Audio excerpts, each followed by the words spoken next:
You wake up every single morning and you do the exact same things. The same endless scrolling on your glowing screen before your feet even touch the bedroom floor. The same quiet complaining about your circumstances to anyone who will listen. The same heavy procrastination that keeps you locked in place year after year. And then you sit back and wonder why absolutely nothing in your life ever changes. You feel entirely stuck, like you are running full speed on a treadmill that never stops spinning, exhausting yourself but moving nowhere. What if I told you that 2,000 years ago, a specific group of brilliant philosophers completely cracked the code to an unstoppable life, and it all comes down to just 11 deeply practical daily habits? This is not just another cheap internet life hack. This is the ultimate operating system for the human mind.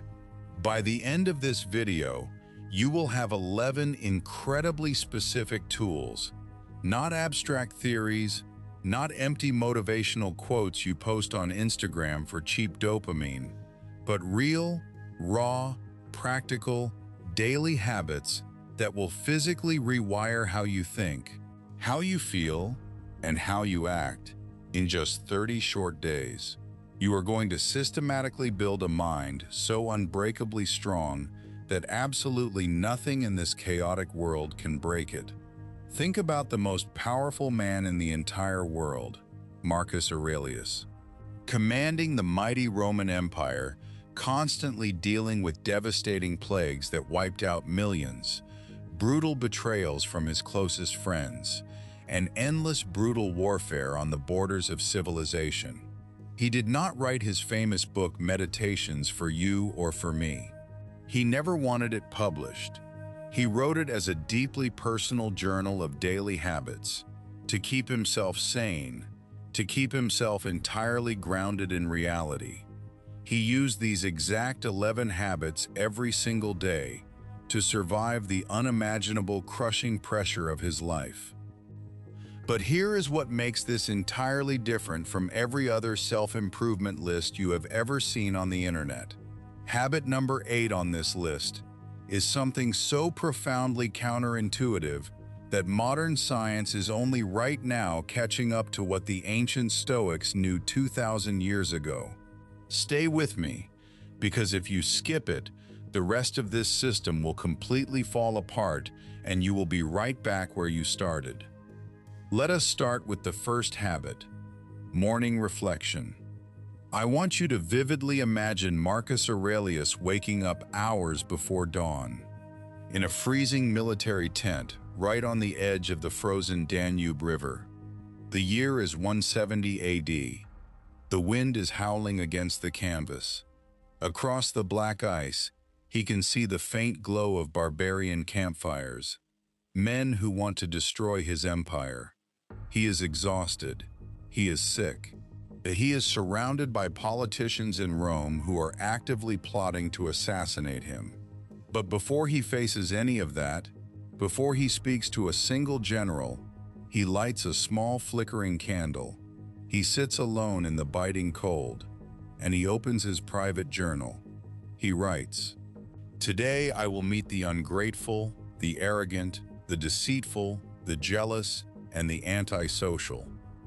He writes that their ignorance of what is good and evil is the root of their behavior. He does not do this to be negative. He does it so absolutely nothing can surprise him.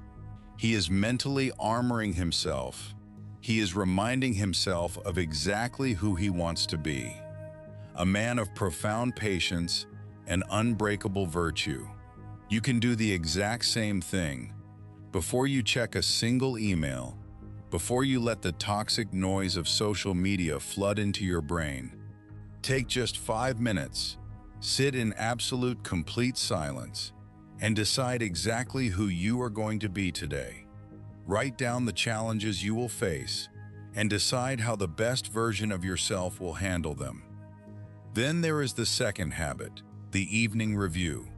Another incredibly great Stoic philosopher and the wealthiest man in Rome treated his own mind like a ruthless courtroom every single night. Before he went to sleep, he cross-examined himself like a strict, unforgiving judge. He would specifically ask, "What did I do wrong today? Where did I let my anger control me when I spoke to my servant? What did I do right in my business dealings?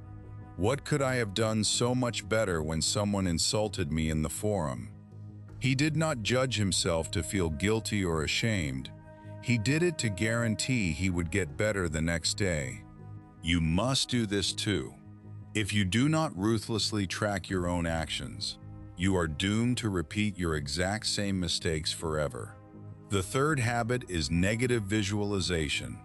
There was a famous Stoic who imagined losing absolutely everything he loved.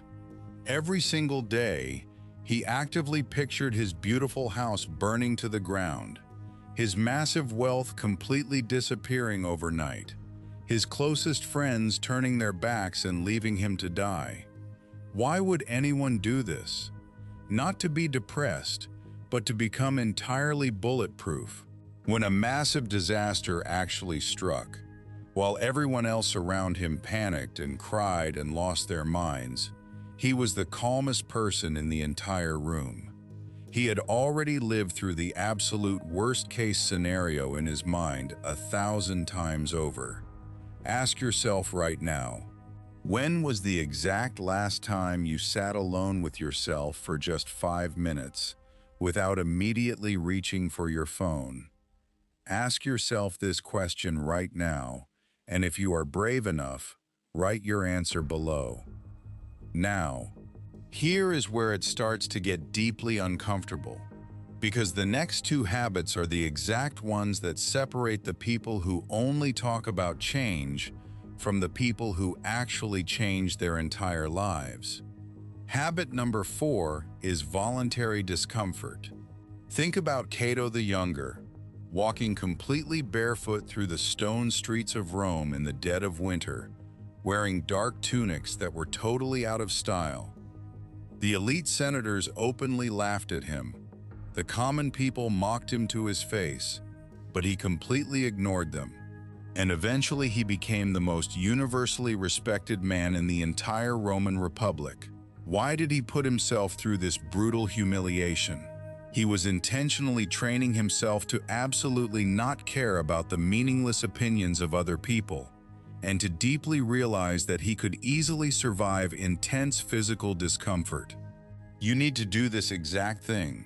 Take a freezing cold shower, sleep on the hardwood floor for a single night, walk outside without a jacket in the freezing cold. Train your mind to deeply realize that comfort is absolutely not a necessity. The fifth habit is amor fati, the profound love of fate.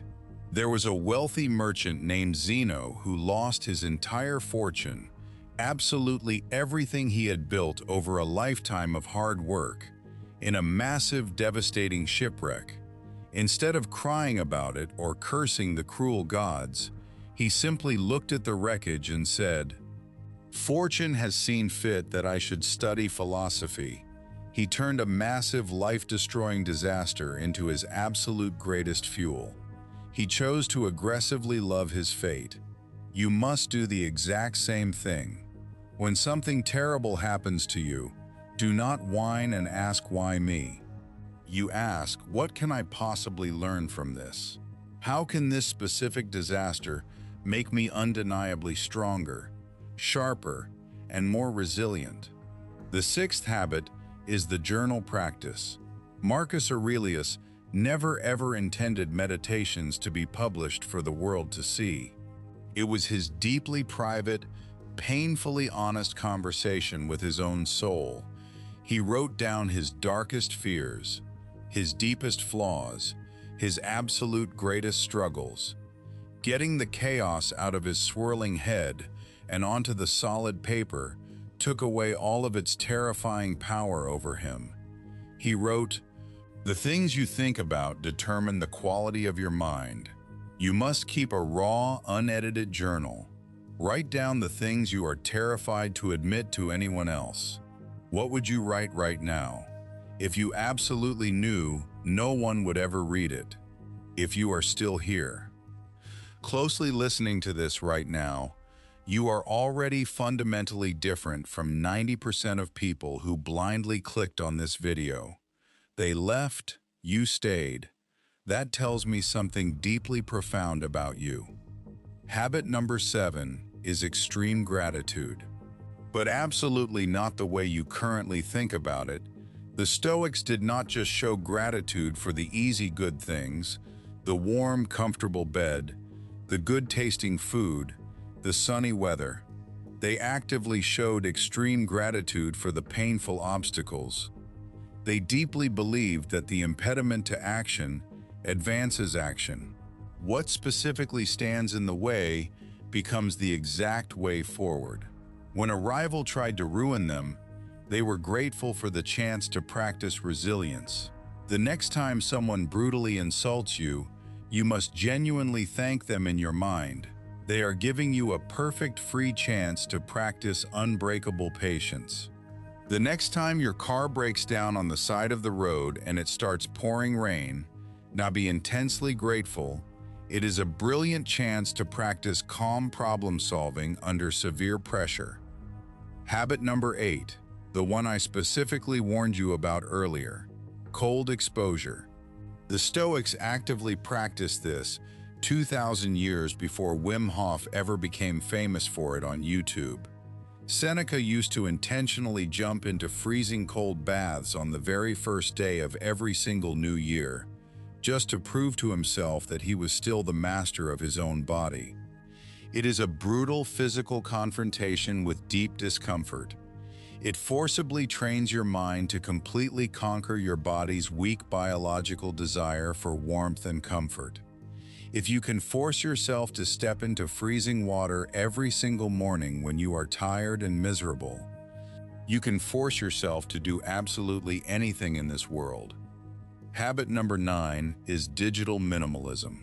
The ancient version of this was intentionally avoiding the bloody gladiatorial games and the endless toxic gossip of the Roman public baths. Today, it is your glowing screen, your smartphone. Every single time you pick up your phone to mindlessly scroll through infinite feeds of garbage, you are actively letting someone else completely control your mind. You are freely giving away your absolute most valuable asset, your human attention.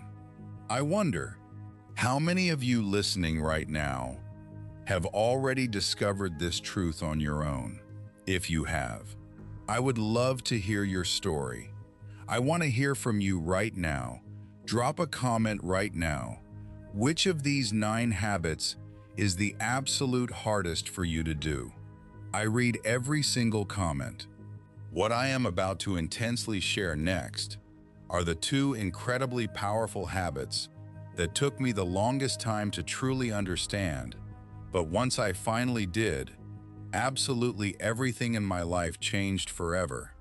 Habit number 10 is focus training. The ancient Stoics called it prosoche, which directly translates to paying deep attention. Epictetus rigorously trained his devoted students to do one single thing with absolute complete presence. If they were walking down the street, they were only walking, feeling the ground beneath their feet. If they were eating a simple meal, they were only eating, tasting every single bite. You currently live in a frantic world of constant, endless distraction. You are probably watching this video while doing 3 other meaningless things at the same time. Stop. Train your absolute focus right now. Single tasking is an absolute superpower in the modern distracted world. If you can focus entirely on one thing for just 30 minutes, you will dominate your competition. Habit number 11 is the practice of silence. The quietest room holds the absolute most powerful thoughts. You need to carve out 1 full hour of complete total silence every single day. No background music, no podcast playing in your ear, no television glowing in the corner. Just you and your raw, unedited thoughts. It will be completely terrifying at first, because you will finally have to hear the true voices in your own head. All your fears and insecurities will bubble to the surface. But eventually, if you sit with them, they will quiet down, and this silence will become your absolute greatest source of unshakable strength. Here is your exact 30-day challenge. Week 1. You will aggressively start with habits 1 through 3, morning reflection, evening review, and negative visualization. Master those perfectly first before moving on. Week 2, you will add habits 4 through 6, voluntary discomfort, amor fati, and the raw journal practice. Week 3, you will seamlessly incorporate habits 7 through 9, extreme gratitude, cold exposure, and brutal digital minimalism. And finally, Week 4, you will master habits 10 and 11, absolute focus training, and the practice of deep, unbroken silence. Remember that exact person I described at the very beginning of this video? Waking up and doing the exact same pointless things every single day? The endless, mindless scrolling, the continuous complaining, the heavy procrastination that slowly ruins your potential? That person is absolutely not you anymore. You are now someone who aggressively takes massive action. You are someone who fully controls their powerful mind, not someone whose chaotic mind completely controls them. You now possess the exact ultimate blueprint of Roman emperors and untouchable ancient philosophers. If these ancient words are speaking to something deep inside you, then stay with us on this journey, because we are only scratching the surface of what the ancients knew. Do not just passively watch this video, feel a temporary spike of motivation, and blindly go back to your completely normal average life tomorrow morning. Apply this, live it every single day, let it completely destroy the weak version of you. As Marcus Aurelius powerfully said, waste absolutely no more time arguing about what a good man should be. Be one today, right now. Take control of your life. The Stoics believe that wisdom hoarded is wisdom wasted. So if someone you know needs to hear this today, let them find it. You might be the quiet catalyst that changes everything for them.